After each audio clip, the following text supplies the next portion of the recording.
大家好，欢迎来到五光十色鸡尾酒，我是 Sandy。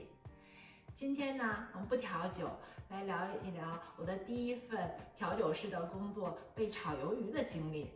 那在我们开始之前呢，先让我们倒一杯日本威士忌响，边喝呢边聊。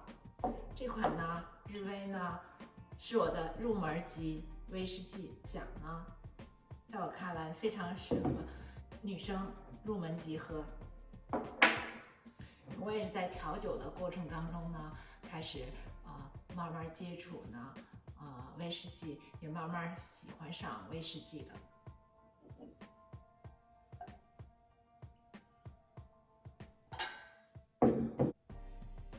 闻起来很香。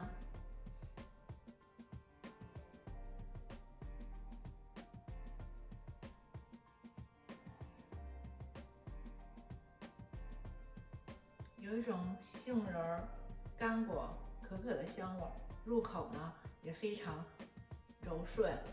我个人看来呢，不是那么很辛辣。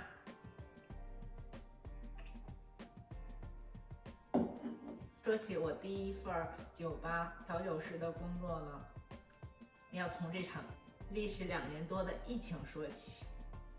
自从2020年春天开始呢，这场疫情呢，让我们呢开始在家工作。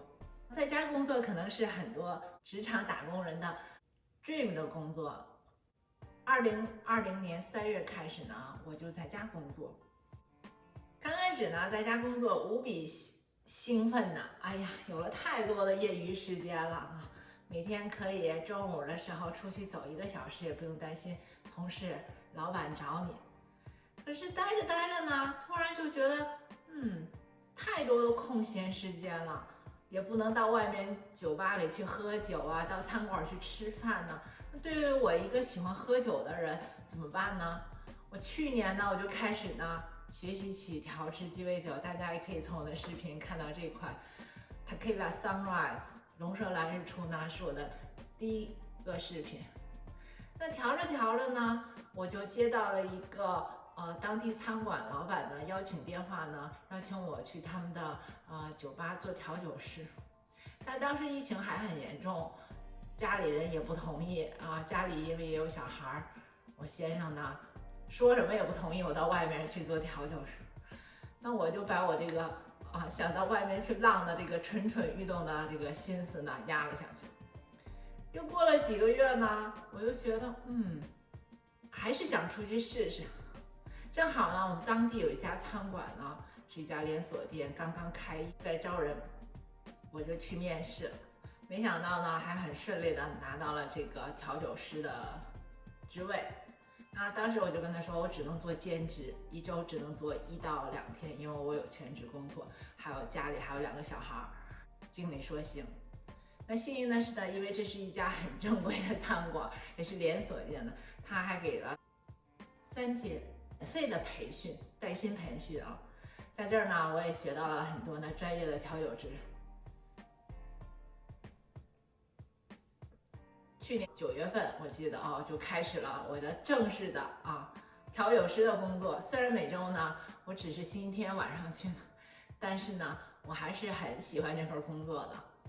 同事相处也很融洽，而且呢，我觉得这个毕竟是这种连锁的那个餐馆呢，它的酒吧呢，还是很正规的，来的客人呢也都是还是有一定档次的。在上个星期，经理给我打电话说 ，Sandy， 你被解雇了。What？ 当时我还以为我听错了。经理接着说，因为呢，在你最后一次上班的时间呢，你倒了一杯酒给一个服务员。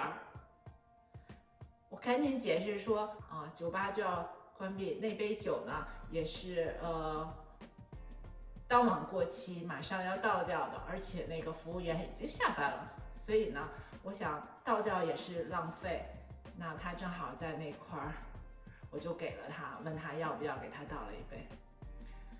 经理说，即便是这样呢，你还是违反了规定，那我们呢要把你们2个都给解雇了。但是呢，基于此的并没有给你一个记过的处分，给你留个不好的记录，就算是你自动离职。就这样，我的第一份调酒师的工作生涯结束了。其实我自己去呢调酒，也就是想小试牛刀，看看我自己的水平到底在哪儿。我自己在家里头学了半天，我到底呢能不能胜任这份调酒师的工作？读了这么多书看了这么多 YouTube 的录像，自己又买了这么多酒在家里头。真心讲，去那儿呢挣钱并不是我的目的，就是想去尝试一下。我觉得人生呢，就是在不断的尝试，不断的寻找一些你不知道你未知的领域吧。像我一个 IT 打工人，从来都没想过去做一个调酒师。所以呢，虽然我被炒鱿鱼了，但是呢，这几个月的调酒师的经历还让我蛮 enjoy 的。那既然被炒鱿鱼了，我只能在我的家庭酒吧里头呢，继续进行我的调酒大业。喜欢我视频的朋友也请关注我。那既然我们聊到呢日本威士忌呢，下期呢我会和大家分享一款经典的日威调酒Highball。喜欢我的朋友记得关注我，也请给我点个赞呢，爱你 ，Cheers。